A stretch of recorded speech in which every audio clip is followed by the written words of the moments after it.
बंदी छोड़ सतगुरु रामपाल जी परमेश्वर जी की जय हो। परमपिता परमात्मा सारी सृष्टि के रचनहार, कुल मालिक, असंख्य ब्रह्मांडों के स्वामी, जगत गुरु, तीनों लोकों में प्रवेश करके सबका भरण पोषण करने वाले राजाधीराज, आत्माधार, नाथों के नाथ, देवों के देव, महादेव, सर्वेश्वर, महेश्वर, मृत्युंजय, अजरो अमर, आदि अनादि सनातनी प्रभु, जगत पिता जगदीश्वर, श्री श्री 1008 की उपाधि के वास्तविक अधिकारी, अकाल मूरत सौद स्वरूपी राम वासुदेव, सर्वगतम ब्रह्म, परम पूज्य, प्रथम पूज्य, परम संत, परम पुरुष, परम धनी, परम दयालु, सत्य कबीर, हक्का कबीर, अल्लाह कबीर, अल्लाह अकबर, बाखबर, अल्लाह ताला, जगत के तारणहार, जगत के मुक्तिदाता, जगत के जगन्नाथ, हारे के सहारे, हिंदुओं के राम, मुसलमानों के अल्लाह, सिखों के वाहेगुरु, ईसाइयों के मसीह, दया के सागर दयानिधि, करुणा के सागर करुणानिधि, स्वयंभू परिभू, संकट मोचन, कष्ट हरण, मंगल करण, दुख भंजन, अविगत कबीर, निर्विकार निर्विषम परमात्मा, अलय अलेख सतगुरु, आदि अनादि सतगुरु, असली मर्यादा पुरुषोत्तम, असली राम, असली कृष्ण, असली घनश्याम, असली मुरारी, राजाओं के राजा, महाराजाओं के महाराजा, शहंशाहों के शहंशाह, सम्राटों के सम्राट, भगवानों के भगवान, अल्लाहों के अल्लाह, प्रभुओं के प्रभु, मसीहाओं के मसीह, सच्चे वाहेगुरु, बाबाओं के बाबा, पीरों के पीर, सेठों के सेठ, जगत सेठ, सावड़सा सेठ, सर्वगुण संपन्न, अनंत कोटि कलाओं के स्वामी, अनंत कोटि ब्रह्मांडों के नायक, योगियों में महायोगी, ध्यानियों में महाध्यानी, सिद्धों में परम सिद्ध, ज्ञानियों में तत्व ज्ञानी, ब्रह्म ज्ञानी, महाज्ञानी, परम ज्ञानी, सर्वश्रेष्ठ ज्ञानी, विज्ञानी, युवा कबीर, समर्थ कबीर, असमवात, अमित ओजा, सच्चे रहनुमा, करीम अल्लाह, सुभान अल्लाह, दुनिया के अंतिम पैगंबर, 8 सितंबर 1951 से गांव धनाना, जिला सोनीपत, हरियाणा, भारतवर्ष की पावन भूमि पे प्रकट रियल कल की भगवान, श्री नारायण साकार हरि, श्री बाबा साहेब, नूर अनंत परमात्मा, संत शिरोमणि सतगुरु रामपाल जी परमेश्वर जी के चरण कमल में साध संगति से जुड़े हुए आप और हम सभी सत्सेवक भाई बहनों का अनंत कोटि दंडवत प्रणाम। सत्साई भाई और बहनों, दया परमपिता परमेश्वर जी की, सतगुरु रामपाल जी भगवान की, जिनके शुभ आशीर्वाद से, जिनके कर कमल से लिखित पवित्र पुस्तक जीने की राह के ऊपर वीडियो बनाने की श्रृंखला जारी है। इसी श्रृंखला में आज हमारा ये 13वें नंबर का वीडियो है।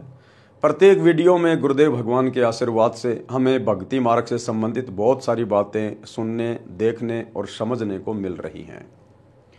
भाई और बहनों, जीने की राह कोई सामान्य पुस्तक नहीं है। ये पूर्ण ब्रह्म परमेश्वर जो कि सतगुरु रूप में धरती पे प्रकट हैं, उनके कर कमल से लिखित हैं, जिस कारण से इस पुस्तक को पढ़ने मात्र से हमारे बहुत सारे विषय विकारों का मर्दन होगा। हमारे बहुत सारे कुसंस्कार इस पुस्तक को पढ़ने मात्र से सुसंस्कारों में परिवर्तित होंगे। और यदि ज्ञान आपके जहन में समा गया, यदि आपने उपदेश ले लिया, तो आपका जीवन ही बदल जाएगा, आपका जीवन ही संवर जाएगा। परमात्मा आपके नरक बन चुके घर को स्वर्ग जैसा बना देगा। आज भले ही आपको यह लग रहा हो कि हमारा घर तो ऑलरेडी स्वर्ग है, लेकिन आगे चलकर आपके बच्चों के संस्कार किस तरफ मुड़ेंगे, इस बात का आपको तनिक आइडिया भी नहीं है। बचपन में बेटा बेटी आपके अधीन होते हैं, जैसा आप कहोगे वैसा ही करेंगे। आप लोगों को लगता है कि बेटा बेटी तो मेरी आज्ञा में चल रहे हैं, लेकिन जब बेटा बेटी अपनी उम्र में आएंगे, स्वयं सोचने समझने लायक हो जाएंगे, अपने पैरों पर खड़े हो जाएंगे, उस समय उन बेटा बेटियों के संस्कार अपने हिसाब से कार्य करेंगे। माता पिता ने चाहे कितने अच्छे संस्कार क्यों ना दिए हैं, यदि उस घर में सतगुरु की भक्ति नहीं है, तो बेटा बेटी के संस्कार, बेटा बेटी के आदर्श, उनके विचार माता पिता के विपरीत हो जाते हैं। अक्सर आपने देखा होगा, माता पिता बहुत ही अच्छे आचार विचार के हैं और बेटा बेटी बहुत ज्यादा बिगड़े हुए माता पिता की बदनामी का कारण बन जाते हैं। बाप एक नंबर का शराबी है, लेकिन बेटा कभी जर्दे को भी हाथ नहीं लगाता। तो ये संस्कार उसको कहां से मिले, ये विचार उनमें कहां से उत्पन्न हुए? ये पिछले भक्ति से, जब कभी उनके पिछले मनुष्य जन्म थे, उन जन्मों में उनकी किस प्रकार की भक्ति थी, क्या उनका आचार विचार था, क्या उनका खान पान था, उसी प्रकार से अगले जन्म में संस्कार बनते हैं। तो भाई और बहनों, यदि अपने परिवार को स्वर्ग बनाना चाहते हो, अपने बच्चों के गिरते हुए संस्कारों को उत्तम बनाना चाहते हो, तो आज ही सतगुरु रामपाल जी के YouTube पर सत्संग सुनना शुरू कर दीजिए। मोबाइल सबके हाथ में है। तो अब हम आज के वीडियो में आगे बढ़ते हैं और गुरुदेव भगवान हमें आगे क्या आदेशित कर रहे हैं, क्या निर्देशित कर रहे हैं। पवित्र पुस्तक जीने की राह, पार्ट नंबर 13, पेज नंबर 98। सांसारिक चीचू में ही भक्ति करनी पड़ेगी। यानी जिस दिन आपको यह ज्ञान समझ में आ गया, आपने सतगुरुदेव भगवान से उपदेश ले लिया, उसके बाद परमेश्वर आपके उन संस्कारों को समाप्त कर देगा। आपके भाग्य में आगे आने वाली उन समस्याओं को परमात्मा मिटा देगा जो समस्याएं आगे चलकर आपको परेशान करनी थी, आपकी भक्ति में बाधा उत्पन्न होनी थी। लेकिन उसके बावजूद भी भाई और बहनों, थोड़ी बहुत ची चू तो इस काल के लोक में बनी ही रहेगी। हाँ, अन्य जो सांसारिक लोग हैं, अन्य जो भक्तिहीन लोग हैं, अचानक से कोई दुर्घटना हो गई, पूरा का पूरा परिवार एक्सीडेंट में मर गया, युवा बेटा मर गया, बेटी मर गई, एक्सीडेंट में किसी का हाथ कट गया, किसी की आंख फूट गई, कोई असाध्य रोग हो गया, ये सारी चीजें फिर आपके परिवार में कभी भी घटित नहीं होंगी। हाँ, इतना जरूर है, यदि परिवार के किसी सदस्य के भाग्य में मौत लिखी है और यदि सतगुरु से उपदेश प्राप्त कर लिया तो परमात्मा उसको हल्के में टाल देंगे। थोड़ी बहुत हाथ पैर में कोई चोट लग के रह जाएगी और आप लोगों को भी सतगुरु विश्वास दिला देगा कि बेटा, यदि आज आप मेरी शरण में ना होते, यदि आज आपका परिवार मेरी शरण में ना होता तो आपके ऊपर ये पहाड़ जैसी आपत्ति आनी थी, आपका परिवार शमशान बन जाना था। बाकी भाई और बहनों, ये काल का लोक है, ये पृथ्वी लोक, इसको मृत्यु लोक कहते हैं। ये दुखों का सागर है, दुखों का सागर। थोड़ी बहुत समस्या तो हम भक्तों पर भी आजीवन रहेगी और वो समस्या जरूरी भी है। अगर परमात्मा ने इस काल लोक में भगत के परिवार को सतलोक जैसा बना दिया तो फिर भगत सतलोक जाने की नहीं सोचेगा। फिर काल का एक बहुत भयंकर जाल है, जरा सा सुख होते ही फिर वो पीछे के दुख भुला देता है और भगत को लगता है कि क्या करेंगे सतलोक में चलकर, मेरा तो यही सतलोक बन गया, मेरे तो गुरुजी ने ठाठ कर दिए। और धीरे धीरे आपका वो भाव, आपकी वो श्रद्धा भक्ति से और भगवान से धीरे धीरे कम होने लगेगी, जो आपके फिर से विनाश का कारण बन जाएगी। इसलिए परमात्मा आपको ऐसा कोई भी सुख नहीं देगा जो सुख आपके लिए बाधा उत्पन्न कर दे मोक्ष मार्ग में। इसलिए गुरुदेव कहते हैं कि सुख के माथे पत्थर पड़ो जो नाम हृदय से जाए, और बलिहारी उस दुख के ऊपर जो पल पल नाम रटाए। हल्का फुल्का दुख, हल्का फुल्का संकट कभी कभार गुरुदेव अपनी तरफ से देगा उस भगत को, जिस भगत का परमात्मा ने इसी मनुष्य शरीर में पूर्णतया उद्धार करना होगा, मोक्ष करना होगा। तो थोड़ी बहुत सांसारिक ची चू आप और हमारे शरीर में या घर में बनी रहेगी, लेकिन वो सांसारिक परेशानी, वो शारीरिक परेशानी हम भक्तों को भक्ति में बाधा उत्पन्न नहीं करेगी, हमारे को गुरुजी से जोड़ के रखेगी। जैसे कहते हैं ना कि मीठा मीठा दर्द है, मीठा मीठा दर्द है, वो मीठी मीठी परेशानी वो जरूरी है हमारी भक्ति को सफल होने के लिए। तो क्या कह रहे हैं गुरुदेव, इससे संबंधित गुरुदेव ने एक छोटी सी कथा भी सुनाई है। सांसारिक चीचू में ही भक्ति करनी पड़ेगी। एक थानेदार घोड़ी पर सवार होकर अपने क्षेत्र में किसी कार्यवश जा रहा था। जून का महीना था, दिन के 1 बजे की गर्मी और हरियाणा प्रांत। एक किसान रहट से फसल की सिंचाई कर रहा था। पहले लाइट नहीं होती थी, पहले ये मोटर वगैरह नहीं होती थी। किसान बैलों से चड़स के माध्यम से जो है पानी निकाला करते थे, या फिर रहट होते थे। रहट यानी एक लंबी सी पुली होती थी, उसके ऊपर छोटी छोटी बाल्टी नुमा लोहे के जो है सांचे वेल्ड कर दिया करते थे, और बैलों के द्वारा फिर कुएं के अंदर से पानी निकाला जाता था। तो इस प्रकार के साधन थे पहले खेतों में सिंचाई करने के, कुओं से पानी निकालने के। तो वो पानी निकाला जा रहा था, बैलों द्वारा कोलों की तरह रहट को चलाया जाता था। बाल्टियों की लड़ी यानी चैन जो पुली यानी चक्री के ऊपर चलती थी, जिससे कुएं से पानी निकलकर खेत में जाने वाली नाली में गिरता था। रहट के चलने से जोर जोर की ची चू की आवाज हो रही थी। दरोगा तथा घोड़ी दोनों प्यास से व्याकुल थे। थानेदार ने पानी पीने तथा घोड़ी को पिलाने के लिए रहट की ओर प्रस्थान किया। रहट से हो रही जोर जोर की ची चू की आवाज से घोड़ी फड़क कर यानी डर कर दूर भाग गई। थानेदार ने किसान से कहा कि इस ची चू को बंद कर। किसान ने बैलों को रोक दिया। रहड़ चलना बंद हो गया। कुएं से पानी निकलना बंद हो गया। जो पानी पहले निकला था उसे जमीन ने अपने अंदर समा लिया। दरोगा घोड़ी को निकट लाया तो देखा कि नाली में पानी नहीं था। दरोगा ने कहा कि हे किसान, पानी निकाल। किसान ने बैल चला दिए। रहड़ से ची चू की आवाज और पानी दोनों चलने लगे। घोड़ी फिर फड़क गई और 1 एकड़ यानी 200 फुट की दूरी पर जाकर रुकी। दरोगा ऊपर बैठा था। दरोगा ने फिर कहा कि किसान, शोर बंद कर। किसान ने बैल रोक दिए। पानी नाली से जमीन में जाते ही समाप्त था। घोड़ी को निकट लाया, पानी नहीं मिला तो फिर पानी निकालने का आदेश दिया। रहड़ चलते ही घोड़ी दौड़ गई। किसान ने कहा कि दरोगा जी, इस रहट की ची चू में ही पानी पीना पड़ेगा, नहीं तो दोनों मरोगे। दरोगा घोड़ी से उतरा, लगाम पकड़कर धीरे धीरे घोड़ी को निकट लाया। चलते रहट में ही दोनों ने पानी पिया और जीवन रक्षा की। इसलिए सांसारिक कार्यों को करते करते ही भक्ति, दान, धर्म, सुमरण करना पड़ेगा। अवश्य कीजिए। आप सोचो कि ये पृथ्वी लोक ही सतलोक बन जाएगा, ऐसा बिल्कुल भी असंभव नहीं है। जो सुख हमें सतलोक में प्राप्त हैं, यदि उनका अंश मात्र भी परमेश्वर ने हमें यहां दे दिया तो भी हम इस काल के जाल में फंस जाएंगे। इस काल के जाल में तो जिस आत्मा का परमात्मा ने पूर्णतया उद्धार करना होगा, उस आत्मा को गुरुदेव भगवान अपने हिसाब से चलाएगा भक्ति मार्ग पर। क्योंकि हॉस्पिटल में डॉक्टर की शरण में जाने के बाद फिर मरीज की नहीं चलती। फिर जैसा डॉक्टर चाहेगा उसी हिसाब से उपचार करेगा। मरीज के रोने धोने से, चीखने चिल्लाने से डॉक्टर कभी जल्दबाजी नहीं करेगा, अपने ट्रीटमेंट को चेंज नहीं करेगा। तो अध्यात्म का डॉक्टर है सतगुरु। और सतगुरु ने देखना है कि यह भगत किस प्रकार से इस काल के लोक में टिककर भक्ति करेगा, क्योंकि सतगुरु अंतर्यामी होते हैं।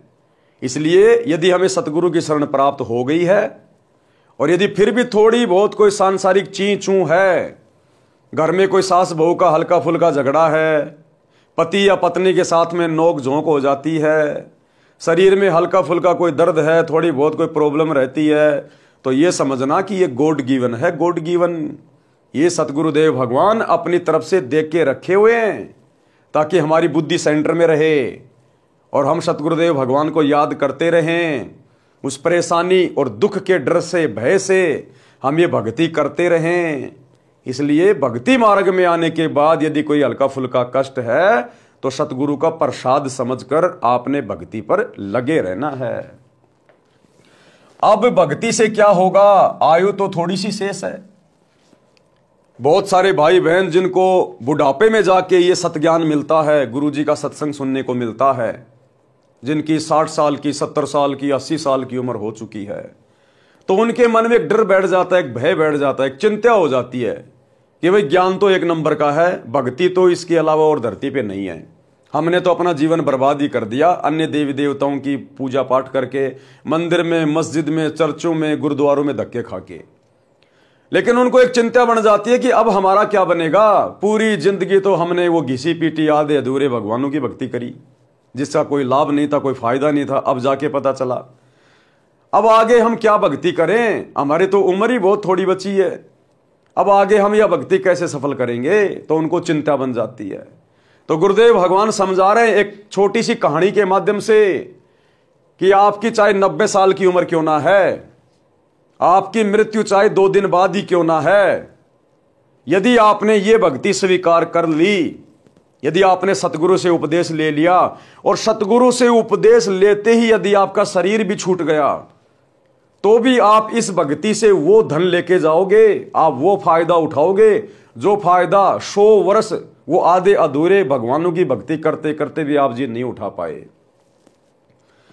यदि आपने आज ही सतगुरु से उपदेश ले लिया और उपदेश लेते ही यदि आपकी मृत्यु हो जाती है, भले आपने एक भी नाम का सुमरण नहीं किया, बस आपने सतगुरु के मुख से सुना, सतगुरु के मुख से उस मंत्र को सुनने मात्र से आपको अगला जन्म मनुष्य का मिलेगा, स्त्री या पुरुष का, और किसी भगत के घर में परमात्मा पैदा करेगा। आंखें खोलते ही सच्चाई बोलना शुरू करेगा, बचपन से भक्ति शुरू हो जाएगी। इतना बड़ा बेनिफिट केवल इस भक्ति में है, अन्य दुनिया की किसी भक्ति में नहीं है। एक मनुष्य जन्म भी एक्स्ट्रा नहीं दे सकती दुनिया की अन्य कोई भक्ति। मनुष्य जन्म तो छोड़िए, एक श्वास भी एक्स्ट्रा नहीं मिल सकता आपको अन्य ब्रह्मा विष्णु महेश की भक्ति से, अल्लाह मौला की भक्ति से। और सतगुरु की भक्ति से आपको मनुष्य जन्म मिलेगा डेफिनेटली, तुरंत। यदि आपकी भक्ति भी अधूरी रह गई, किसी कारण से आप भक्ति पूरी नहीं कर पाए, तो आपको 84 लाख योनियों में सतगुरु नहीं जाने देगा। तुरंत आपको मनुष्य जन्म देगा सतगुरु, और बचपन से आपको फिर अपनी शरण में ले लेगा। अब भक्ति से क्या होगा, आयु तो थोड़ी सी बची है। जिला जिंद में गांव मनोरपुर में भगत रामकुमार जी के घर 3 दिन का पाठ तथा सत्संग हो रहा था। गांव में पुरुष सत्संग को पाखंड मानते हैं, क्योंकि पुराने जमाने में सत्संग का आयोजन वृद्ध स्त्रियां करती थी। रात्रि में सत्संग करती थी, दिन में पुत्र वधू को भाई भतीजों की गालियों से कोसती थी, बद्दुआ देती थी। कोई तो दूसरे के बिटोड़े से गोसे ऊपड़े तक चुरा लेती थी। कभी पकड़ी जाती तो बदनामी होती थी। इसी तरह की घटनाओं से सत्संग नाम से लोगों को एलर्जी थी। भगत रामकुमार जी के पूरे परिवार ने दीक्षा ले रखी थी। उनको पता था कि यह सत्संग भिन्न है। जब रामकुमार जी के पिताजी को पता चला कि हमारे घर में बड़ा बेटा सत्संग करा रहा है, तो बहुत ज्यादा बेइज्जती मानी और सोचा कि गांव क्या कहेगा।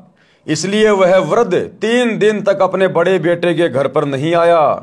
छोटे बेटे के घर चौबारे में रहा, जो कि पास में ही था। दिन में खेतों में चला जाए, रात्रि में चौबारे में हुक्का पीवे और दुख मनावे कि ये कैसे दिन देख रहा हूं। मतलब सत्संग को तो इतना बुरा मान रखा है कि जिनके घर में सत्संग चलता है, इसका मतलब वो तो बेकार आदमी है, हमारी तो बेइज्जती हो गई। और ये बॉलीवुड वाले जिनको तुम हीरो हीरोइन कहते हो, अगर उनके कोई फिल्मी गाने चल रहे हैं, रात्रि में कोई फिल्म चल रही है, तो उसको घर की इज्जत मानते हैं। काल ने इस कदर तांडव मचा रखा है।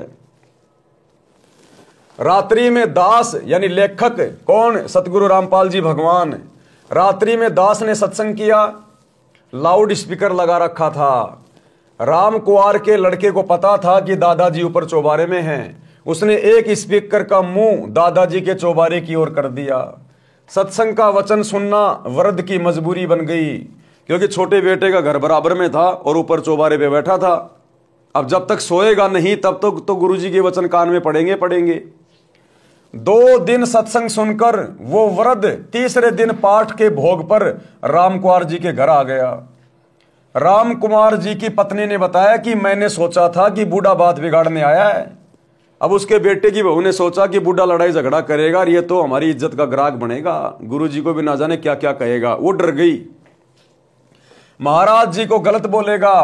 पाठ का भोग लगने के पश्चात रामकुमार जी के पिताजी मेरे सामने बैठ गए और कहने लगे, यानी गुरुदेव भगवान के सामने बैठ गया वो बूढ़ा और आंखों से आंसू निकालने लगा और कहने लगे, महाराज जी मैं तो इस सत्संग से घना नाराज था, परंतु 2 दिन आपकी बात सुनी, मेरे को झंझोड़ कर रख दिया।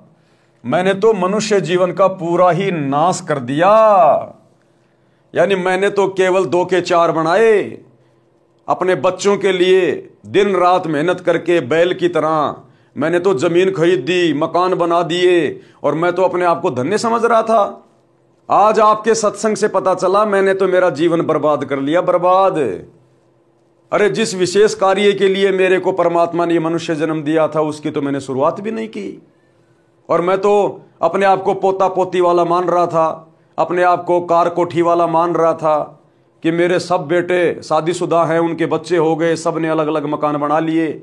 मैंने तो अपना जीवन बर्बाद कर दिया भक्ति की शुरुआत ना करके। मैंने तो मनुष्य जीवन का पूरा ही नाश कर दिया। मैंने 8 एकड़ जमीन और मोल ली, दोनों बेटों को पाला पोसा, दिन रात खेती के काम में लगा रहा। आपके विचारों से पता चला है कि मैंने तो जीवन नाश कर दिया। अब 75 साल की आयु हो चुकी है, अब भक्ति से क्या बनेगा। ये बात कहकर वह वृद्ध रोने लगा। हिचकी लग गई। मैंने उसे सांत्वना देते हुए कहा, गुरुदेव भगवान ने फिर कैसे समझाया उसको। मैंने उसे सांत्वना देते हुए कहा कि आप विश्वास करो, अब भी कुछ नहीं बिगड़ा है। एक उदाहरण तो गुरुजी से इस दास रामपाल दास ने सुना था। बताया कि जैसे कुएं में बाल्टी छूट गई हो और उसकी नेजू यानी रस्सी जो बाल्टी से बांधी जाती है, जिससे बाल्टी द्वारा कुएं से पानी निकाला जाता है। पुराने समय में कुएं लगभग 100-150 फुट गहरे होते थे। कुएं में जा रही हो यानी हाथ से वो रस्सी छूट गई हो, जो व्यक्ति कुएं से पानी निकाल रहा हो और वो रस्सी मान लो उसके हाथ से छूट गई हो, यदि दौड़कर नेजू को पकड़ने की कोशिश करने से नेजू की रस्सी हाथ में आ गई हो तो समझो रस्सी भी आ गई और पानी भी प्राप्त हो गया। यदि यह विचार करें कि बाल्टी तो गई, जाने दे, तो मूर्खता है। इसी प्रकार आपकी आयु रूपी नेजू की पूंछड़ी बची है। अब दीक्षा लेकर सर्व नशा त्याग कर मर्यादा में रहकर साधना करो, मोक्ष हो जाएगा। जैसे पहले के समय में बाल्टी से और एक लंबी सी रस्सी होती थी जिसको लाव भी कहते थे, जिसको बर्री भी कहते थे, और कुएं के ऊपर एक चाक लगा दिया जाता था जैसे गाड़ियों के व्हील होते हैं इस प्रकार का, और उसके माध्यम से उस रस्सी के द्वारा बाल्टी को बांधकर कुएं से पानी निकाला जाता था खींच खींच के। तो गुरुदेव कह रहे हैं यदि किसी की वो बाल्टी और रस्सी हाथ से छूट गई है और वो बाल्टी रस्सी समेत कुएं में जा रही है और दौड़कर यदि पानी भरने वाले ने उसकी लास्ट की पूंछड़ी भी पकड़ ली, उसका लास्ट का हिस्सा भी यदि पकड़ लिया, तो कुछ भी बात नहीं बिगड़ी। दोबारा से खींच लेंगे, वो रस्सी भी आ जाएगी, बाल्टी भी आ जाएगी, साथ में पानी भी आएगा नीचे से। तो इसी प्रकार जो शत भक्ति अब वर्तमान में परमात्मा धरती पर लेके आए हैं सतगुरु रामपाल जी, अगर आपके अंतिम समय में भी आपको यदि ये भक्ति मिल गई तो भी आपका कुछ नहीं बिगड़ा। आपने भक्ति का बीज डाल लिया, और सतगुरु की भक्ति का बीज एक बार जिस आत्मा के अंतःकरण में डल गया, उस आत्मा को परमात्मा 84 लाख योनियों में नहीं जाने देता, और तुरंत उसको अगला जन्म गुरुदेव मनुष्य का देते, मनुष्य का, स्त्री या पुरुष का। और यदि वो व्यक्ति वास्तव में भक्ति करना चाहता है, उसको ज्ञान समझ में आ गया, तो उम्र बढ़ाना तो सतगुरु के हाथ में है। सतगुरु उसी जीवन में आपकी उम्र भी बढ़ा देगा, 10 साल 20 साल जितनी चाहो जितनी ले लो भक्ति के लिए। तो सतगुरु की भक्ति में तो 12-25 हैं, 5 उंगलियां घी में है, कोई नुकसान ही नहीं है। तो बुढ़े को यह बात बिल्कुल फिट बैठ गई। उसी समय उस भगत आत्मा ने दीक्षा ली और पूरी लगन के साथ भक्ति की। वह 85 वर्ष की आयु में शरीर त्याग कर गया। यानी जिस समय नाम दीक्षा ली 75 साल का था, परमात्मा ने 10 साल उसकी ओर बढ़ा दी और 10 साल तक अपनी भक्ति करके गया। वह 85 वर्ष की आयु में शरीर त्याग कर गया, जीवन सफल किया। वह हुक्का पीता था, उसी दिन त्याग दिया और आजीवन हाथ भी नहीं लगाया। राम कुंवर के छोटे भाई के परिवार ने भी नाम लिया।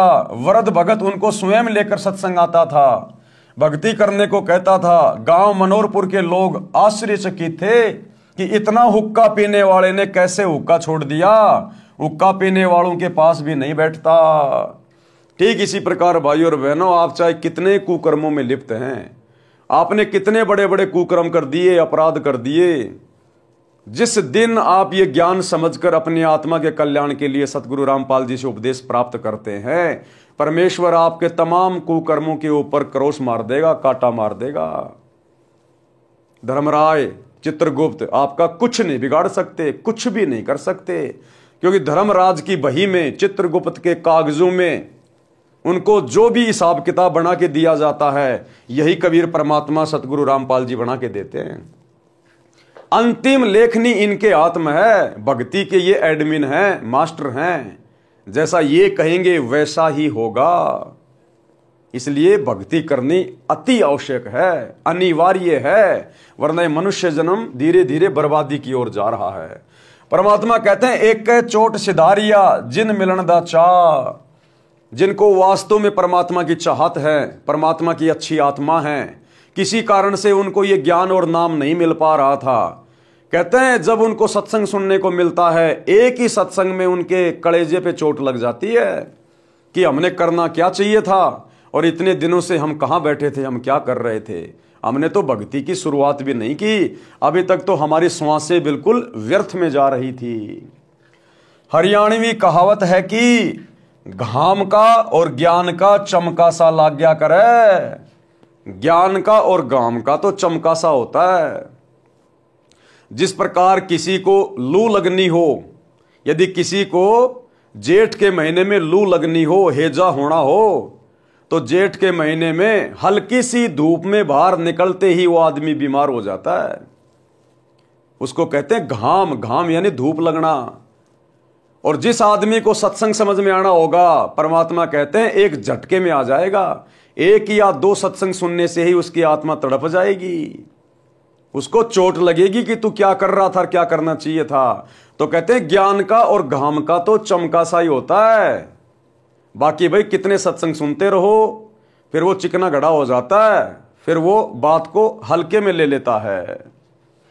शब्दार्थ भावार्थ है कि भादवा के महीने में धूप यानी घाम का जोर अधिक होता है। खेत में काम करने वालों को घाम मार जाता है। घाम मारना, धूप से शरीर में हानि होना, हैजा हो जाना, जिस कारण से शरीर में गर्मी बढ़ जाती है, जवर हो जाता है, इसको कहते हैं घाम मार गया। वह व्यक्ति वैद्य को कहता था कि मुझे तो पता भी नहीं चला कब घाम मार गया। वैद्य कहता था कि घाम का तो चमका सा लगता है, यानी अचानक प्रभाव पड़ जाता है। इसी प्रकार जिनको ज्ञान का प्रभाव होना हो तो एक दो बिंदु पर ही ज्ञान हो जाता है और भक्ति पर लग जाता है। चौधरी जीता जाट को ज्ञान हुआ। अब ये चौधरी जीता जाट कौन था, कहाँ का था, कैसे इनको ज्ञान हुआ? और पहले ये चौधरी जीता जाट जी कितनी बड़ी गफलत में जी रहे थे, और जब इनको संत का सत्संग सुनने को मिला, उसके बाद इनका जीवन परिवर्तित हो गया, इनका हृदय परिवर्तित हो गया। गांव खेकड़ा, जिला बागपत, उत्तर प्रदेश में लगभग 275 वर्ष पहले एक जीता राम जाट था। 900 बीघा जमीन थी। गांव का नंबरदार था, सबसे धनी तथा पंचायती आदमी था। सत्य का पक्ष लेता था, झूठ को महत्व नहीं देता था। उसी गांव खेकड़ा में एक संत गीसादास जी उस समय में सत्संग किया करते थे। यानी परमात्मा कबीर जी ही भिन्न भिन्न रूप धारण करके अपनी आत्माओं को सत्संग देने के लिए, ज्ञान समझाने के लिए यहां पर आते रहते हैं। तो जो गीसा संत जी थे वे चमार जाति में आए हुए थे। उस समय छुआछात चरम पर थी। संत गीसादास जी को परमेश्वर कबीर जी लगभग 7-8 वर्ष की आयु में जंगल में मिले थे। उनको यथार्थ ज्ञान तथा दीक्षा देकर अंतर ध्यान हो गए थे। बड़े होकर संत श्री गीसादास जी सत्संग करने लगे। आसपास के व्यक्ति सत्संग सुनकर दीक्षा लेकर संकट मुक्त होने लगे। दिन में अपने निर्वाह के लिए कार्य करते तथा रात्रि में सत्संग सुनते थे। महीने में 2 दिन सत्संग करते थे। रात्रि के सत्संग में स्त्रियां पुरुष दोनों जाते थे। गांव में चर्चा चलने लगी कि रात्रि में स्त्रियों का जाना उचित नहीं है, कुछ भी अप्रिय घटना हो सकती है, इसलिए सत्संग को बंद कर दिया जाए। गांव खेकड़ा की पंचायत हुई। पंचायत में सत्संग बंद कराने का निर्णय लिया और यह संदेश स्वयं पंचायत का प्रमुख चौधरी जीताराम जी को कहा गया। चौधरी जीताराम जी संत गीसाराम जी के घर गए। उस दिन सत्संग चल रहा था। गांव की पंचायत के फैसले की चर्चा पूरे गांव में हो चुकी थी। जब चौधरी जीताराम जी पहुंचे तो सत्संग श्रोताओं को लगा कि चौधरी साहब जाट दिमाग के हैं, संत जी से झगड़ा करेंगे। जीताराम जी घर से लाठी लेकर चले थे, जो रास्ते में एक पेड़ के साथ खड़ी करके आगे चले। विचार आया कि भगत कोई झगड़ा थोड़े ही करते हैं, अच्छी सभा में लाठी लेकर जाना पंचायती को शोभा नहीं देता। सत्संग चल रहा था। चौधरी साहब ने विचार किया कि कुछ इसकी बात सुनता हूं, फिर कह सुन लूंगा। यानी वो जीताराम चौधरी संत गीसा जी के सत्संग में ये सोचकर बैठ गया कि पहले इनका सत्संग सुन लेता हूं, क्या सत्संग करते हैं ये, बाद में निपटूंगा इनसे, ये कहकर पीछे की तरफ बैठ गया। सत्संग में वही ज्ञान बताया गया जो आप जी हरलाल जी के प्रकरण में पढ़कर आए हैं। चौधरी साहब तो भावुक हो गए, आंखों से आंसुओं की धारा बह चली। उठकर संत गीसा जी के चरणों में सिर रख दिया और कहा कि हे गुरुदेव, मुझ अपराधी को मारो चाहे छोड़ो, गलती बहुत बड़ी कर दी है। क्या गलती कर दी कि आप जैसे महापुरुष के प्रति मन में दोष पैदा करके, आपके साथ में लड़ाई झगड़ा करने के मकसद से, आपके साथ में मार पिटाई करने के मकसद से मैं नीच यहां पर आया हूं। मैं तुच्छ जीव सत्संग बंद करने का आदेश लेकर आया हूं। क्षमा करो प्रभु, आप दिल खोलकर सत्संग करो, कोई नहीं रोकेगा।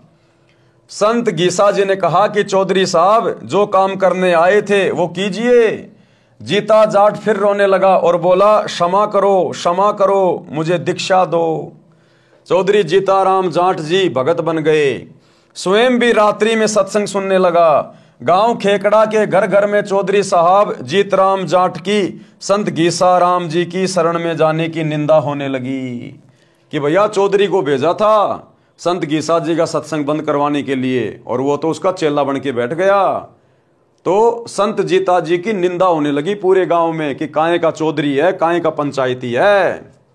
कहने लगे संत गीसाराम शेवड़ा है, जादू जंत्र जानता है, गांव के चौधरी पर तांत्रिक क्रिया करके अपने वश कर लिया है, सम्मोहन जंत्र मंत्र जानता है। चौधरी जीताराम जी के घरवाले, लड़के तथा भाई, चाचा, ताऊ सब जीताराम जाट तथा गीसाराम संत के विरोधी हो गए। गांव वाले चौधरी जीताराम से कहने लगे कि चौधरी साहब, बुढ़ापे में यानी वृद्ध अवस्था में आप भी बिगड़ गए। चौधरी जीताराम जी को आध्यात्मिक घाम मार गया था, यानी बात उनके समझ में आ गई थी, यानी ज्ञान का प्रबल प्रभाव हो गया था। वह कहते थे कि हे गांव वालों, मेरे तो भाग्य जाग गए जो मैं भगत बन गया और आपकी नजर में बिगड़ गया।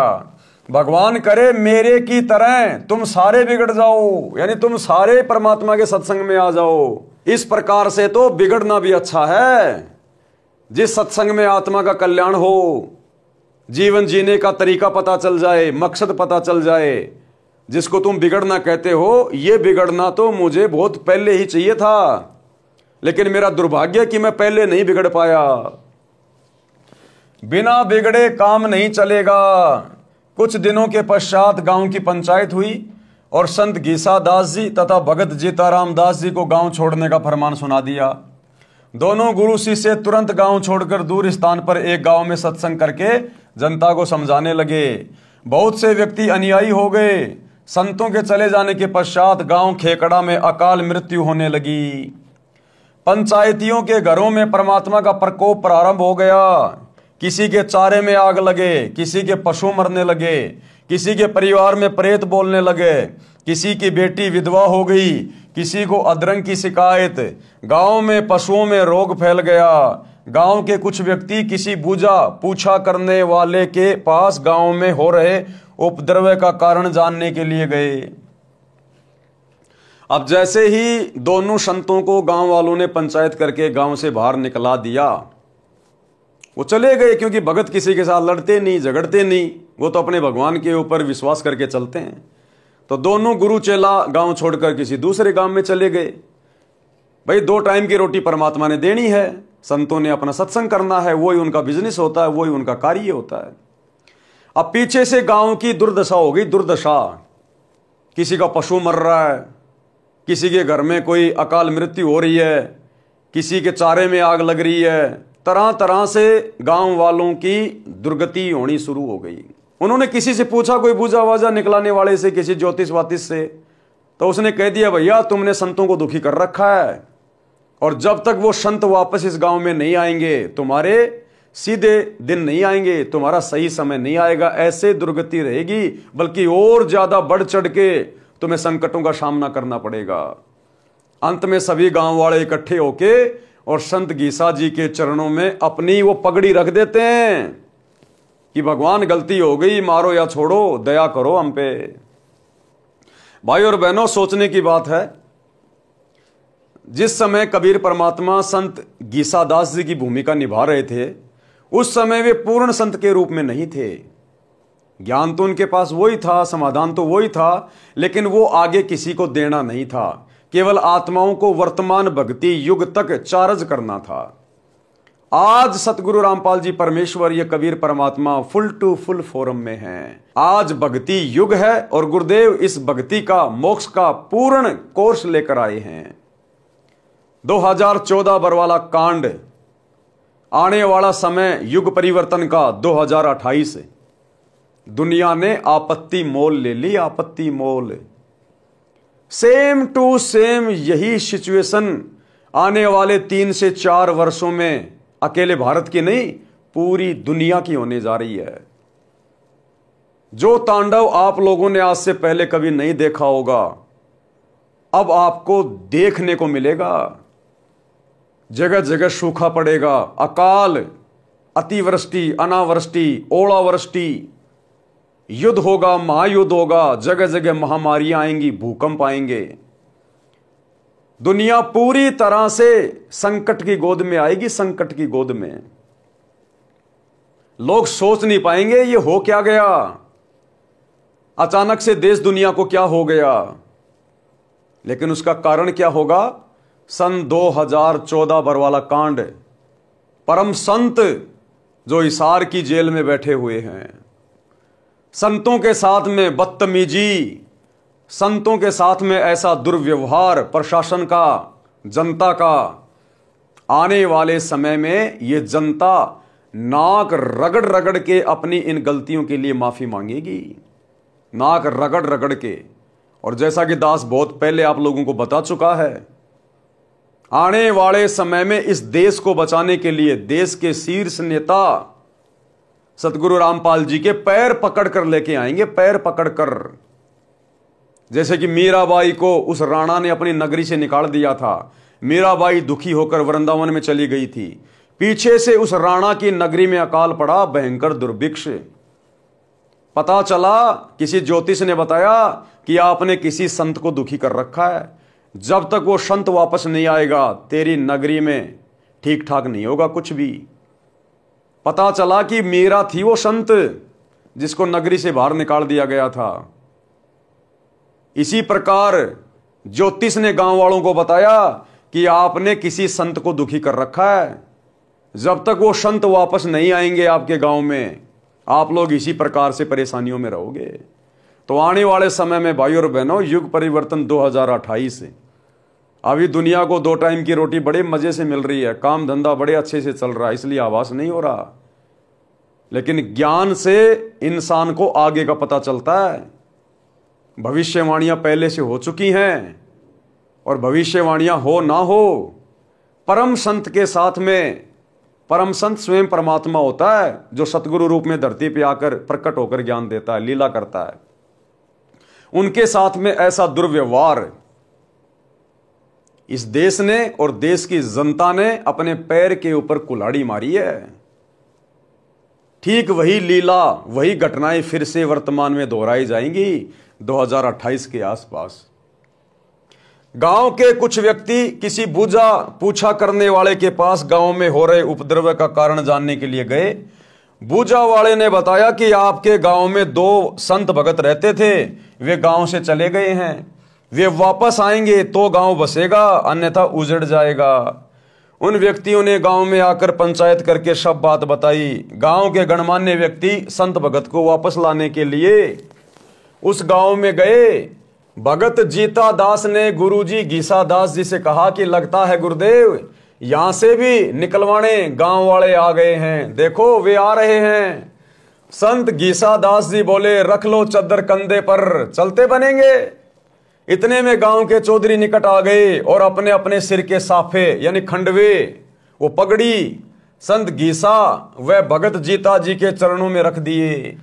सब लोग बोले, महाराज जी गलती क्षमा करो, आपके आने के पश्चात गांव उजड़ने लग रहा है, बचाया जाए तो बचा लो, नहीं तो हम भी यहीं आपके पास ही रहेंगे। उस गांव के व्यक्ति भी इकट्ठे हो गए। सारी घटना का पता चला। वर्तमान गांव वाले कहने लगे कि चौधरियों, तुम बसोगे तो हम उजड़ेंगे।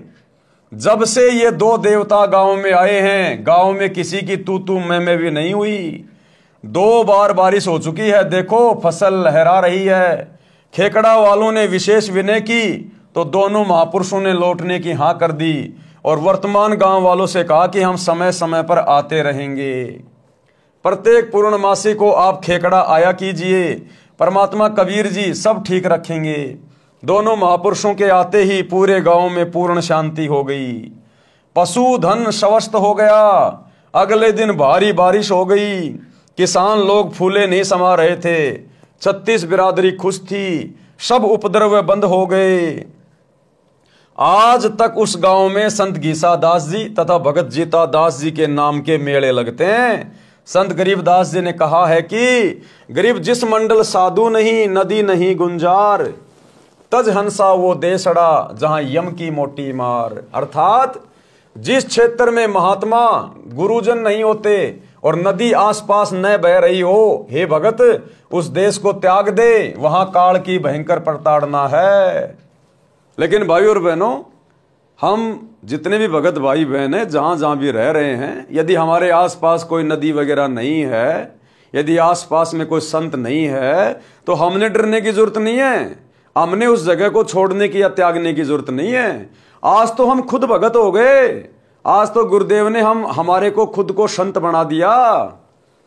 यहां के आचार्य शंकराचार्य मुल्ला मौलवी से तो लाख गुना अच्छे भक्ति मार्ग में आप और हम हैं। हमारे कारण आने वाले समय में दुनिया को राहत मिलेगी, दुनिया को फायदा मिलेगा।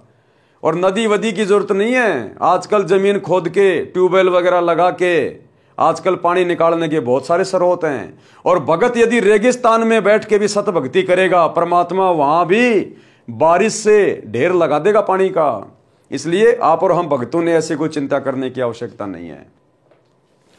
इसलिए हे पाठक जनों, जब भी जिस आयु में सतगुरु मिल जाए, भक्ति प्रारंभ कर देना। संत गरीबदास जी ने कहा है कि गरीब चली गई सो जान दे, ले रहती को राख। यानी तेरी जितनी उम्र चली गई है जाने अनजाने में, भक्ति के बिना तूने अपना जितना समय बर्बाद कर दिया उसको भूल जा। उसके विषय में ज्यादा चिंतन मनन मत करना। ले रहती को राख। अब आगे तेरी जितनी जिंदगी बची है उसको भक्ति में लगा। उतरी लाओ चढ़ाइयो, करो अपूठी चाक। भावार्थ, हे मानव, जो आयु बिना सतगुरु मिले बीत चुकी है वह तो व्यर्थ गई। उसकी चिंता छोड़कर सच्ची लगन से शेष बची आयु में भक्ति करके कल्याण करवा ले। भक्ति पर लगने के पश्चात सांसारिक कार्य भी आसान हो जाएंगे।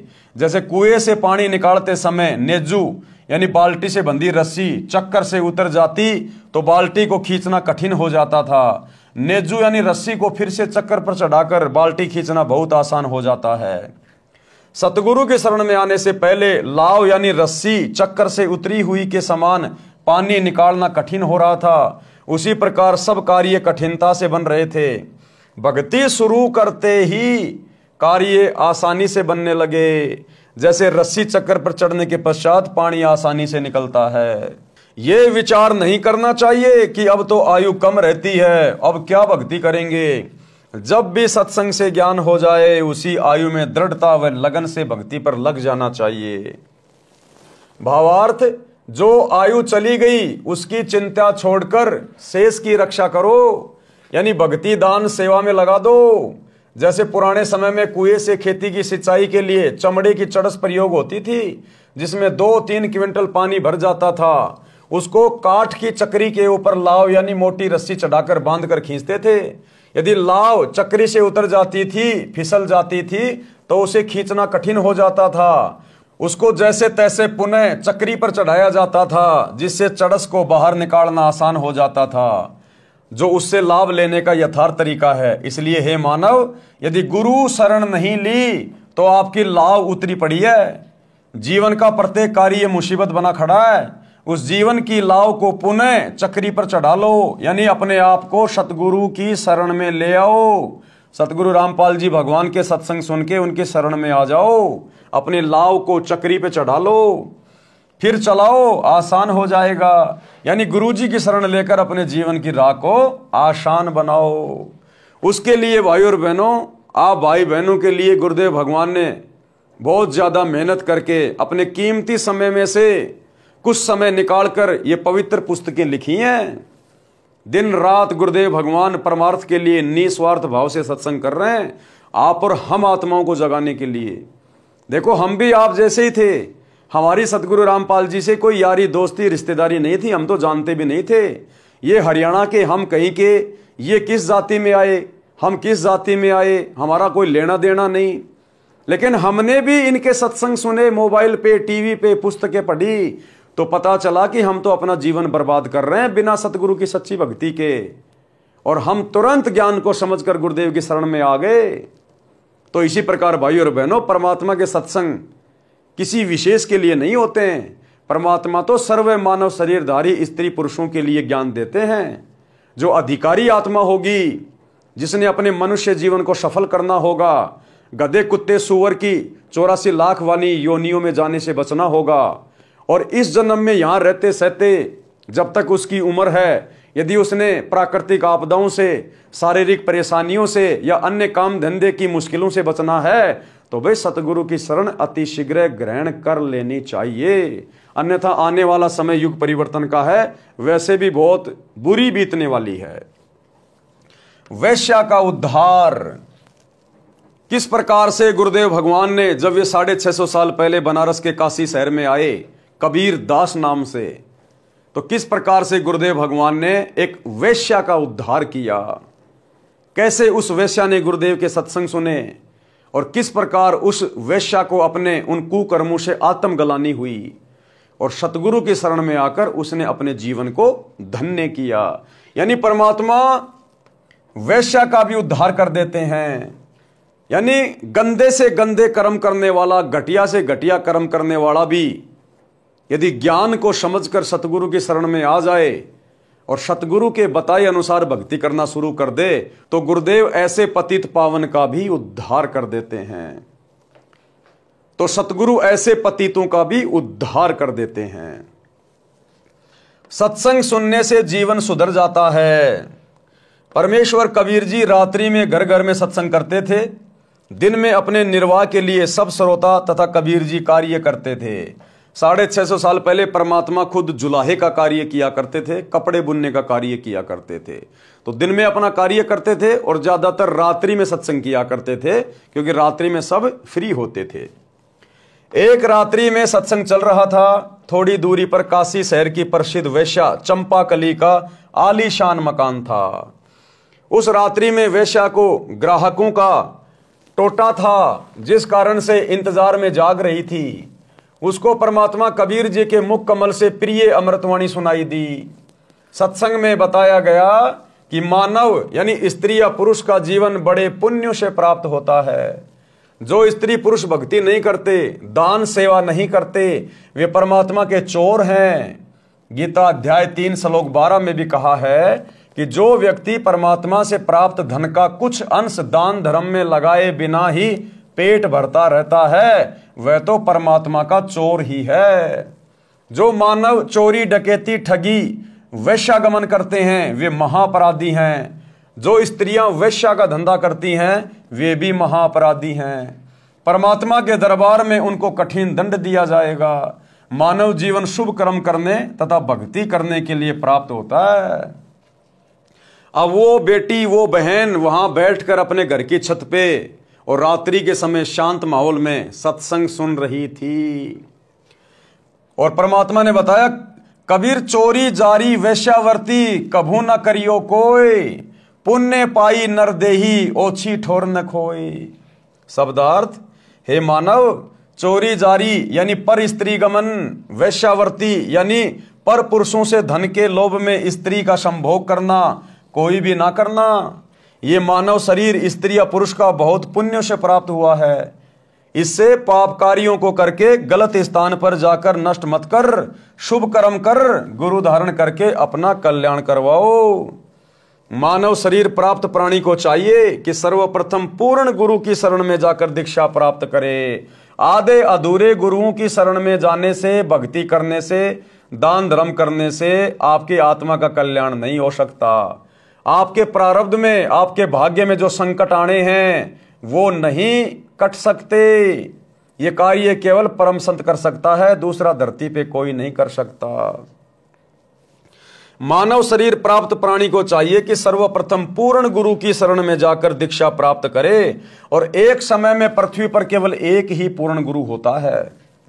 फिर आजीवन गुरुजी की मर्यादा में रहकर साधना तथा सेवा दान धर्म करता रहे, अपना दैनिक कार्य भी करे, परंतु सारी बुराई त्याग दे।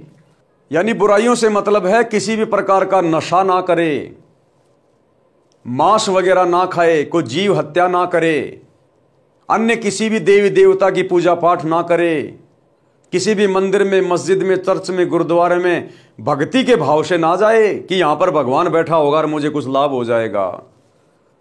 जैसा गुरुदेव भगवान कहें केवल उतना ही करना होता है। जो भक्ति क्रिया गुरुदेव बताएं केवल वही करनी होती है। ये ज्योतिष वातिष के चक्कर में पड़ना, पंडित मुल्लाओं के चक्कर में पड़ना, अपना भविष्य दिखाना, ये बिल्कुल भी नहीं करना। शादी विवाह के अंदर जो पाखंड करते हैं, आडंबर करते हैं, दुनिया भर का लोग दिखावा करते हैं, ये बिल्कुल भी नहीं करना। तो जब आप सतगुरु रामपाल जी परमेश्वर जी से नाम दीक्षा लोगे, आपको कुछ नियम बताए जाएंगे। शुरुआत में 21 नियम, आपने उन 21 नियमों का पूर्णतया मर्यादा में रह के पालन करना होता है। उसके बाद देखो सतगुरु के हाथ धर्मराज के दरबार से अपने भगत को छीन के ले आएगा। सतगुरु इतना सक्षम है। अपना दैनिक कार्य भी करे परंतु सर्व बुराई त्याग दे, उसका कल्याण अवश्य होता है। अध्यात्म ज्ञान के अभाव में मानव, स्त्री पुरुष केवल धन उपार्जन को अपना मुख्य लक्ष्य बनाकर जीवन सफर को तय करता है। यदि आपके पास अरब खरब तक धन संपत्ति है तो आपने पूरे जीवन में अटपट छल कपट करके संग्रह की है और अचानक मृत्यु हो जाती है। सारे जीवन का जोड़ा धन तो यहीं रह गया, साथ तो शरीर भी नहीं गया, साथ गए तो वे पाप जो पूरे जीवन में उस धन के संग्रह में हुए थे। काया तेरी है नहीं, माया कहां से होए, गुरु चरणों में ध्यान रख इन दोनों को खोए। कि है नादान प्राणी, ये शरीर भी तेरा नहीं है, ये भी तेरे साथ नहीं जाएगा। फिर जो तूने धन जोड़ रखा है, जो माया का तूने संग्रह कर रखा है, भला वो तेरे साथ कैसे जाएगी? इस बात पे ठंडे दिमाग से विचार कर। और कहते हैं गुरु चरणों में ध्यान रख इन दोनों को खोए, केवल उतना ही उपार्जन कर जिससे तेरा भरण पोषण हो जाए, तेरी आवश्यक इच्छाओं की पूर्ति हो जाए। कबीरा सब जग निर्धना, धनवंता ना कोई, धनवंता सो जानिए जा पे राम नाम धन होए। परमात्मा कह रहे हैं इस संसार में जिसके पास पूर्ण गुरु की पूर्ण भक्ति नहीं है, वो धनी होकर भी निर्धन है, निर्धन। कबीरा सब जग निर्धना, धनवंता ना कोई। क्योंकि परमात्मा के दरबार में भक्ति धन देखा जाएगा, ये सांसारिक धन नहीं चलता। अरे पाकिस्तान का पैसा हिंदुस्तान में नहीं चलता, हिंदुस्तान का पैसा अमेरिका में नहीं चलता, तो यहां का ये नकली पैसा परमात्मा के दरबार में कैसे चलेगा? उस परमात्मा की करेंसी है भक्ति धन। तो कहते हैं कबीरा सब जग निर्धना, धनवंता ना कोई, धनवंता सो जानिए जिसके पास राम नाम धन होए। अब ये राम नाम का धन क्या है? राम का जिक्र आते ही हमारा दिमाग जाएगा दशरथ पुत्र रामचंद्र जी, श्री राम, जय जय राम। वो तो केवल उसके शरीर का नाम था, राम केवल उसके शरीर की पहचान थी। असल में राम कौन है? जो रामचंद्र जी से भी पहले था। कहते हैं राम राम सब जगत बखाने, आदि राम कोई बिरला जाने। अरे श्री रामचंद्र जी से पहले भी तो इंसान थे। श्री रामचंद्र जी तो त्रेता युग में जन्मे थे, उससे पहले तो सतयुग था, सतयुग के भी तो इंसान थे। तो सतयुग वाले तो जानते नहीं थे कि राम कौन है, क्योंकि श्री रामचंद्र जी का जन्म तो त्रेता युग में हुआ था। तो सतयुग के प्राणी तो जानते ही नहीं थे कि ये राम क्या चीज है। तो यहां पर जो राम शब्द है ये उस कबीर परमात्मा का उपमात्मक नाम है, शक्ति बोधक नाम है। राम, राम यानी वो मालिक, वो अल्लाह, वो खुदा, वो भगवान, वो गॉड। कहते हैं उसकी भक्ति जब तुझे मिलेगी, जब वो सतगुरु रूप में धरती पे आता है जैसे आज आए हुए हैं, और उस समय तुझे वो जो दीक्षा देंगे, जो भक्ति विधि बताएंगे, जो तुझे यज्ञ धर्म दान सेवा करना बताएंगे, वो जब तू मर्यादा में रह के करेगा, उस नाम का जाप करेगा, तो वो है राम नाम धन, यानी भक्ति धन। राम नाम धन यानी सच्चे सतगुरु की भक्ति से अर्जित किया गया धन। कहते हैं कबीरा सब जग निर्धना, धनवंता ना कोई, धनवान वो जानिए जा पे राम नाम धन होए। बिना भक्ति के चाहे कोई अरबपति है, चाहे खरबपति है, चाहे देश का प्रधानमंत्री है, ये शरीर भी साथ नहीं जाएगा, दो मुट्ठी राख बन जाएगा, वो धन कहां जाएगा।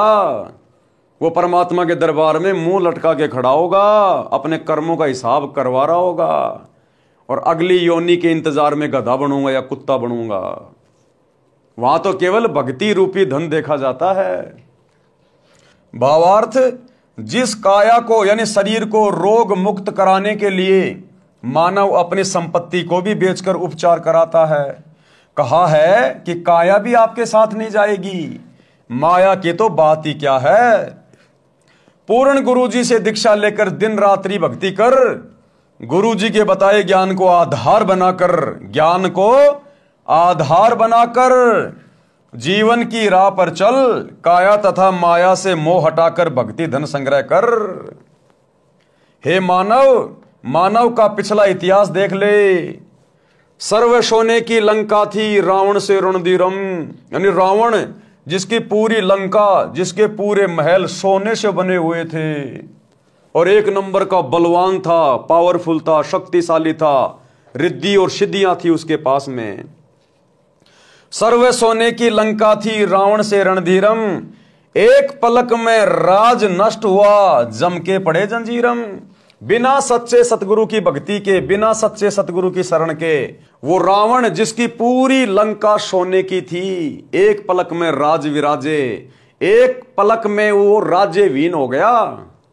उसकी वो मौज मस्ती, उसकी रिद्धियां सिद्धियां, ऐशो आराम एक पलक में धरी की धरी रह गई। तो कहते हैं एक पलक में सब नष्ट हुआ और जम के पड़े जंजीरम, और यमराज की भेंट चढ़ गया। अब यमराज उसको गधा बनाएगा, कुत्ता बनाएगा, सूअर बनाएगा, गंदी नाली का कीड़ा बनाएगा उस रावण को, क्योंकि पूरी जिंदगी उसने पाप ही किए, उसने पाप ही इकट्ठे किए, धन की ताकत में, अपने शरीर की ताकत में, रिद्धि और सिद्धियों की ताकत में। जबकि वो तो शंकर भगवान का सबसे बड़ा भगत था। रावण के जैसी भक्ति शंकर जी की कोई नहीं कर सकता, जिसने 10 बार अपने हाथ से अपने सिर काटकर अपने इष्ट शंकर जी के चरणों में रख दिए। वो शंकर भी उसकी दुर्गति होने से नहीं बचा पाया उसको, क्योंकि भगवान शंकर डमी गॉड है, कंप्लीट गॉड नहीं है, पूर्ण गॉड नहीं है। ये कर्मों से अधिक नहीं दे सकते, जितना किया है उतना ही दे सकता है। ये अपने भगत को सद्बुद्धि नहीं दे सकते, क्योंकि ये तीनों भगवान खुद दुर्बुद्धि के शिकार हैं, काल के अधीन हैं। तो भगवान शंकर की भक्ति रावण जैसी कोई नहीं कर सकता। और जब उसकी ऐसी दुर्गति से कुत्ते वाली मौत हुई, तो वर्तमान के शंकर जी के भगत समझ लेना, वही विचार कर लेना तुम्हारे साथ में क्या बनेगी, इस जन्म में नहीं तो किसी अगले जन्म में। ये पीछा छूटेगा केवल पूर्ण गुरु की शरण में आकर सत भक्ति करने से, अन्यथा इंसान को सद्बुद्धि भी नहीं आ सकती। सद्बुद्धि क्या होती है? अरे भगवान शंकर को खुद को सद्बुद्धि नहीं भाई। आपने सुख सागर पढ़ा होगा, किस प्रकार से काम वासना से प्रेरित होकर और मोहिनी के पीछे पीछे जंगल में चल दिए।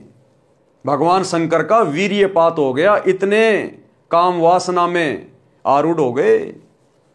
तो जब इन भगवानों को खुद सद्बुद्धि नहीं है, खुद ये काल प्रेरणा से दुर्बुद्धि के शिकार हैं, ये काल की कठपुतली बनकर कार्य कर रहे हैं, कठपुतली बनकर, तो इनकी भक्ति करने से भला आप और हमारा क्या उद्धार होगा?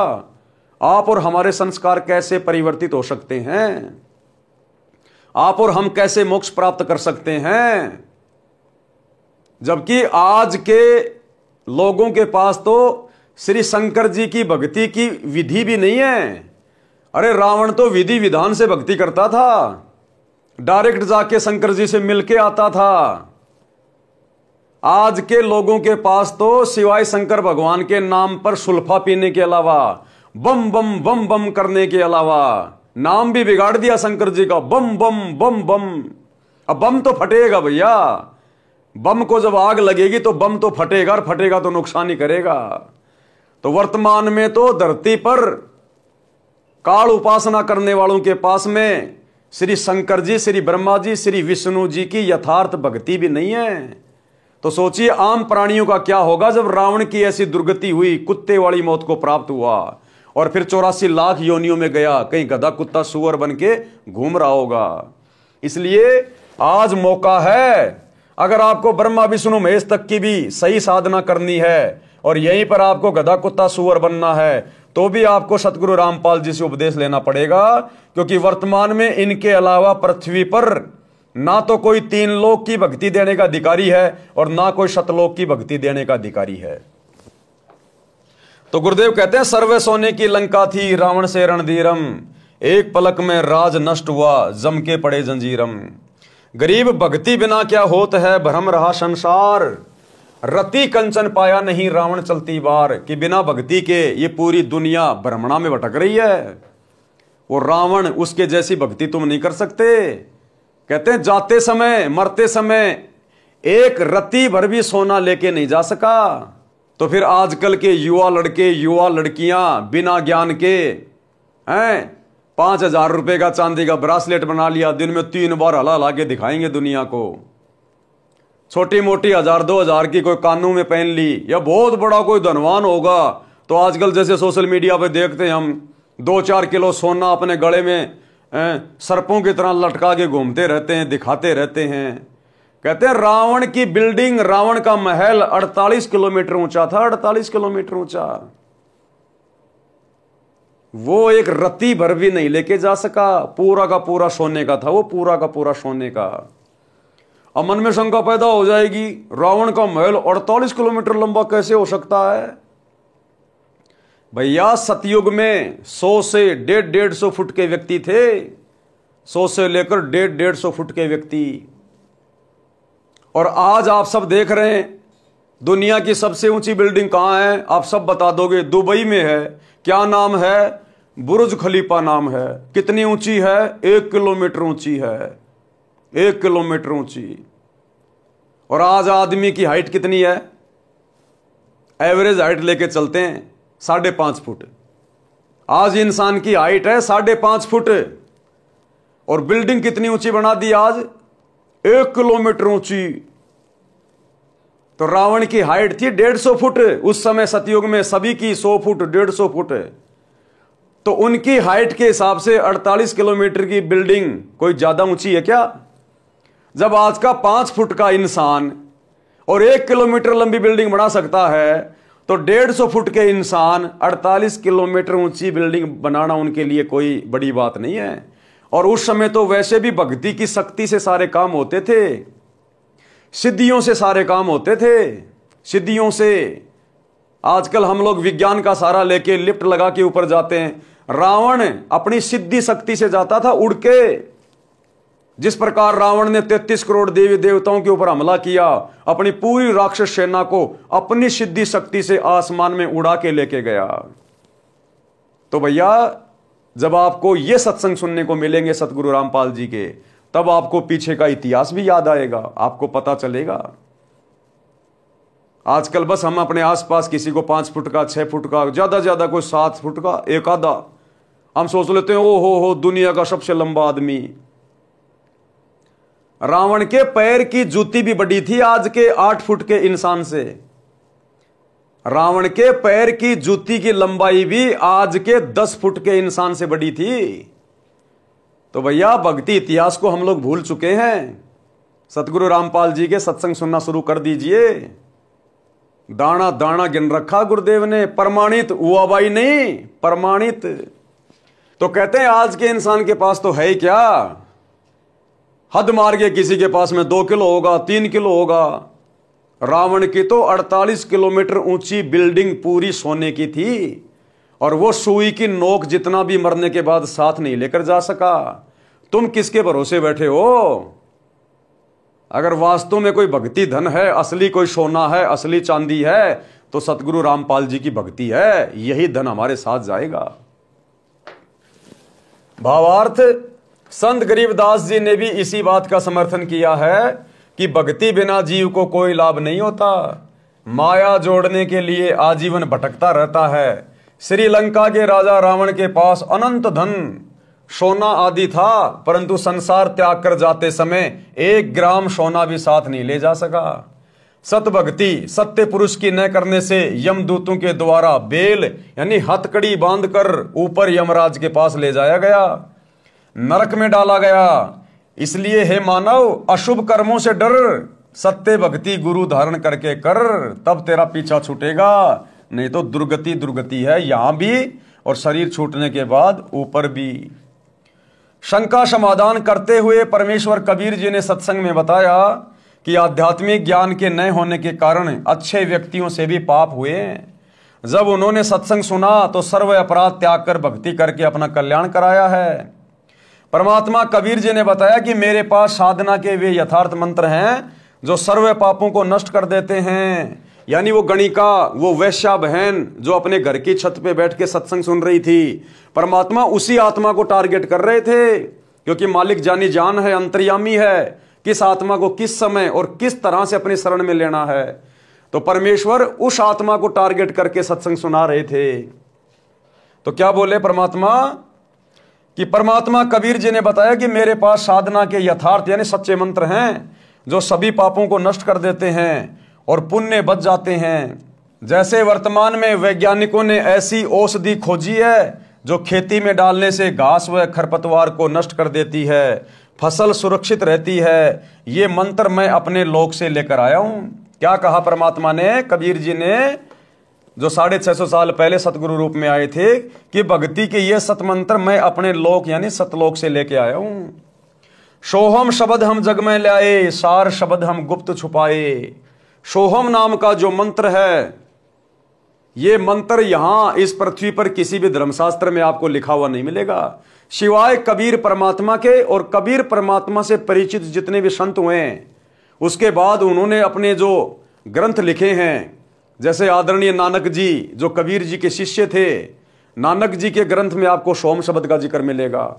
आदरणीय गरीबदास जी जो कबीर परमात्मा के शिष्य थे, उनके सदग्रंथ साहिब में आपको इस मंत्र का जिक्र मिलेगा। आदरणीय दादू जी के ग्रंथ में, उनकी वाणियों में आपको इन मंत्रों का जिक्र मिलेगा। अन्यथा जितने भी धर्म ग्रंथ हैं, हिंदुओं के 4 वेद, गीता जी, मुसलमानों की कुरान मजीद, कुरान शरीफ, तौरेत, जबूर, इंजल, ईसाइयों की बाइबल, आपको कहीं भी सोहम शब्द नहीं मिलेगा। ये सोहम शब्द कबीर परमात्मा इस काल के 21 ब्रह्मांड में लेके आए। सोहम शब्द हम जग में लाए, सार शब्द हम गुप्त छिपाए। शब्दार्थ ऊपर किया है। ऋग्वेद मंडल 9 सूक्त 95 मंत्र 2 में भी प्रमाण है कि परमात्मा इस संसार में प्रत्यक्ष प्रकट होकर, प्रत्यक्ष प्रकट कैसे होते हैं? सतगुरु रूप में। क्योंकि कबीर परमेश्वर स्वयंभू हैं, वे किसी मां के गर्भ से जन्म नहीं लेते। उनकी लीला अजब गजब होती है। नामा और रैदास रसीला, कोई न जाने अवगत की लीला। वे स्वयंभू हैं, मां के गर्भ से जन्म लेके नहीं आते, लेकिन सांसारिक दिखावे में ऐसी लीला करते हैं कि जैसे ये एक स्त्री और पुरुष के सहयोग से जन्म लेकर आए हैं। प्रत्यक्ष प्रकट होकर अपनी अमृतवाणी द्वारा मुक्ति के सत्य मार्ग की प्रेरणा करता है। वह परमात्मा सब देवों का देव यानी सर्व का मालिक, भक्ति के गुप्त नामों का आविष्कार करता है। यदि कोई महापापी भी है, सत्य साधना करने लग जाता है और भविष्य में कोई पाप नहीं करता है, तो उसके सारे पाप समाप्त हो जाते हैं। भक्ति करके अपना कल्याण करा सकता है। अब ये सारी बातें वो गणिका बहन, वो वैश्या बहन बैठी बैठी सुन रही थी। उसको तो धक्का सा लगा, झटका सा, कि मैंने तो पूरी जिंदगी कोरे पाप कमाए हैं, हे भगवान मेरा क्या ठिकाना होगा। वो आत्मा बेचैन हो गई। उपरोक्त अमृत वचन सुनकर वह बहन वैश्या जैसे गहरी नींद से जागी हो, कांपने लग गई। घर में ताला लगाकर सत्संग स्थल पर गई, पीछे ही महिलाओं की ओर बैठ गई। सत्संग समाप्त होने के पश्चात आवाज लगी कि जो दीक्षा लेना चाहता है वह आगे गुरुदेव जी के पास आ जाए। कुछ स्त्री तथा पुरुष उठकर आगे आए, वह वैश्या भी आई और गुरुदेव जी को अपना परिचय दिया और बताया कि मैंने तो 40 वर्ष की आयु में प्रथम बार ये उपकारी वचन सुनने को मिले। हे परमात्मा, क्या मेरे जैसी पापिन का भी कल्याण संभव है?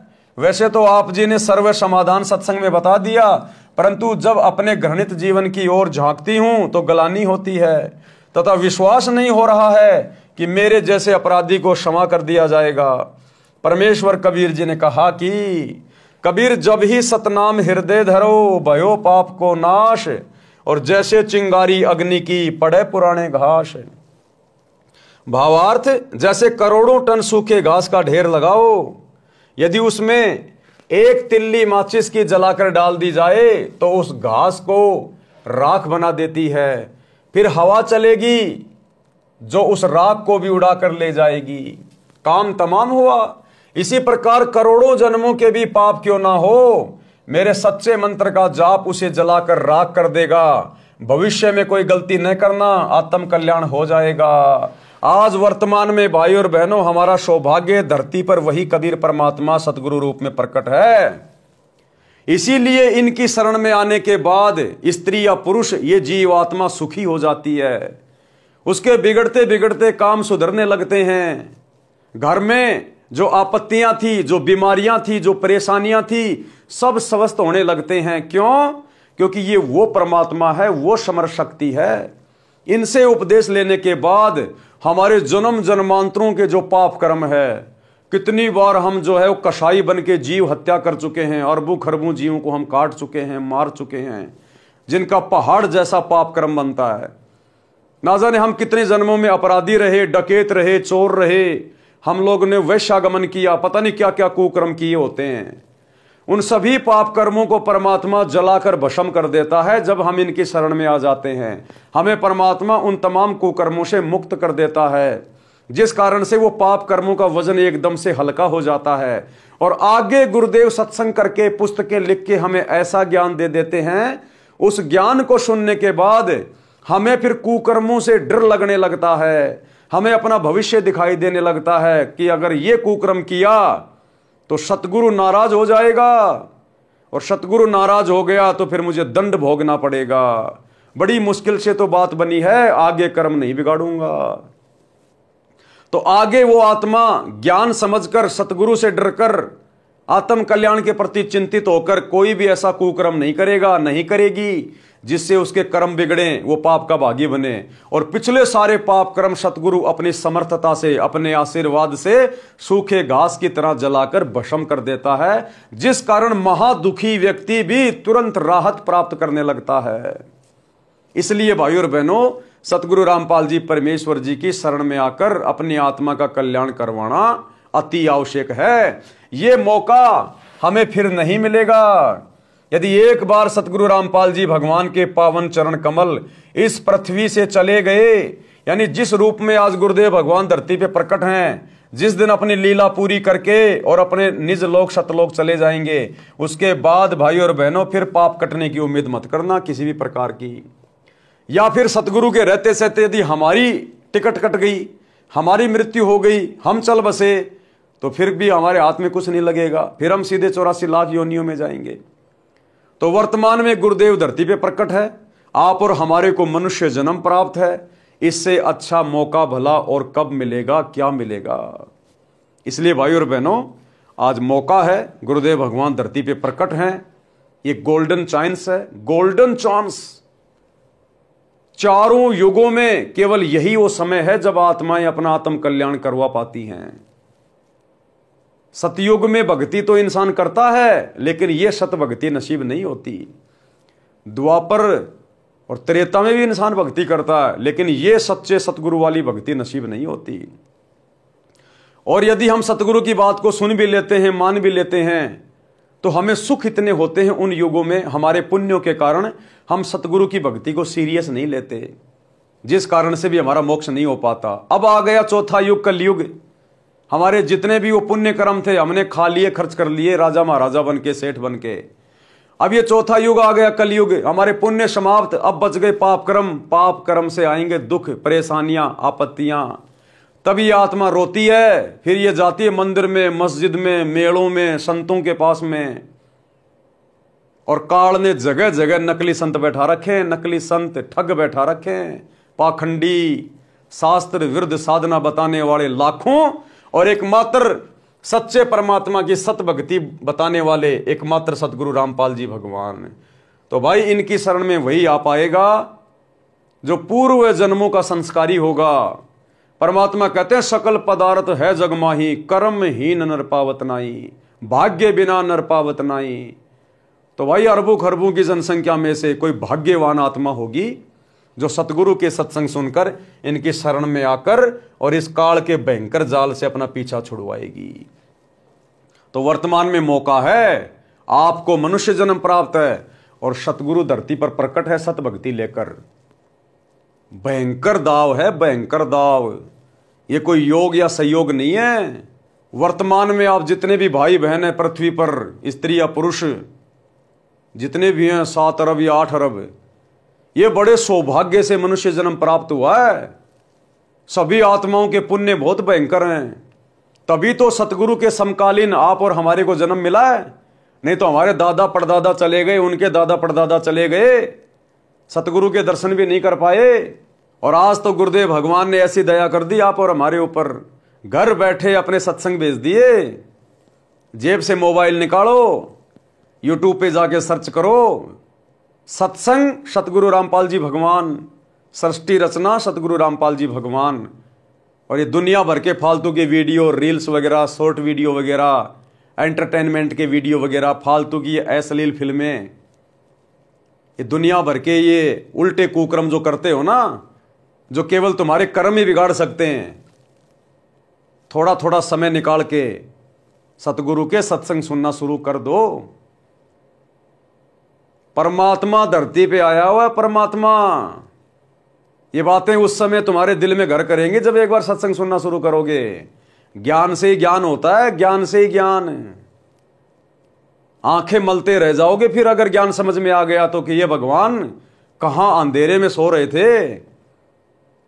अगला जन्म गधे कुत्ते सूअर का था अगर सतगुरु रामपाल जी की शरण में नहीं आ जाते तो भाई और बहनों, समझदार होगा वो तो विचार करेगा, बुद्धि विवेक से काम लेगा।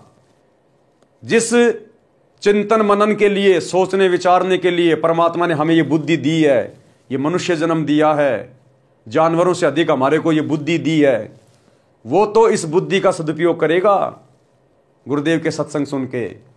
अन्यथा वही जानवरों वाले कर्म करता करता, बच्चे पैदा किए, बच्चों का पालन पोषण किया, खाया पिया, मौज मस्ती मारी, और अंत समय में किसी टायर के नीचे आके फूट के मर गया या किसी हॉस्पिटल में किसी बीमारी से तड़प तड़प के मर गया। वो तो वही कर्म करते हुए जाएगा संसार से जो जानवर करते हुए जा रहे हैं। तो उसमें जानवर में तो फिर कोई अंतर नहीं हुआ, अगले जन्म में फिर उसको जानवर ही बनना है। लेकिन यदि आप समझदार हैं तो गुरुदेव के सत्संग सुनना शुरू कर दें और अपने इस अनमोल मनुष्य जन्म को, जो यहां की किसी भी संपत्ति से जिसको तोला नहीं जा सकता, इतना कीमती है ये। अगर हीरे का पहाड़ भी एक तरफ रख दिया जाए और ये मनुष्य जन्म दूसरी तरफ रख दिया जाए तो इस मनुष्य जन्म का वजन ज्यादा है उस हीरे के पहाड़ का नहीं, क्योंकि हम इससे अपना आत्म कल्याण करवा सकते हैं। सतगुरु के साथ विमान में बैठ के शतलोक जा सकते हैं। तो भाई और बहनों, आज के वीडियो में हम केवल इतना ही लेंगे। कल रात्रि 8 बजे रंका बंका की कथा, ये क्या कथा है, रंका बंका कौन थे, कैसे इनको सतगुरु की शरण मिली और कैसे इन्होंने अपने जीवन को आबाद किया, तो ये कथा हम कल रात्रि 8 बजे गुरुदेव के आशीर्वाद से पढ़ेंगे। तब तक गुरुदेव भगवान हम सबको आज्ञा दे, इजाजत दे, सद्बुद्धि दे, आशीर्वाद दे। बंदी छोड़ सतगुरु रामपाल जी भगवान की जय हो।